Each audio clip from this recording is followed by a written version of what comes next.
तेरी मत्थे दी लकीर बन के तेनू तकदी रवांगी पर मैं तेनू फिर मिलांगी। पंजाब के एक पारंपरिक परिवार की लड़की और फैशन सेंस ऐसी कि उर्वी जावेद भी इसके सामने फीकी पड़ जाए। अब इसे फैशन सेंस कहें या पागलपन, ये शायद ही कोई बता पाए। रिवीलिंग कपड़ों में जब एक 19 साल की लड़की ने दिल्ली के मेट्रो में सफर किया तो सोशल मीडिया पर वायरल हो रही इसकी फोटो पर कमेंट करने वालों की बाढ़ आ गई।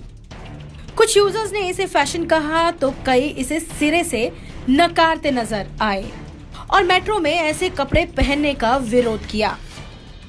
दिल्ली मेट्रो में बिना किसी झिझक के बेहद शॉर्ट कपड़ों में सफर करने वाली ये लड़की पंजाब के फतेहगढ़ साहिब की रहने वाली रिदिम चांदना है, जो दिल्ली में एक्टर और मॉडल बनने आई हैं।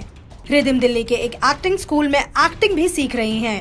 रिदिम की माने तो वो बड़ी एक्ट्रेस बनकर नाम कमाना चाहती हैं। रिदिम की तस्वीर पर ज्यादातर यही लोग रिएक्ट कर रहे हैं कि ये लड़की उर्फी जावेद से इन्फ्लुएंस्ड है, लेकिन जब एक मीडिया हाउस ने रिदिम से बात की तो उसने बताया कि ऐसा नहीं है, वो बस अपनी पसंद के कपड़े पहनने में यकीन रखती हैं। रिदिम का इंस्टाग्राम अकाउंट भी ऐसे फोटोज से भरा है, लेकिन ये सिलसिला दिसंबर 2022 से शुरू हुआ और अब फोटो वायरल होने के बाद रिदिम के इंस्टाग्राम फॉलोअर्स भी काफी तेजी से बढ़ रहे हैं।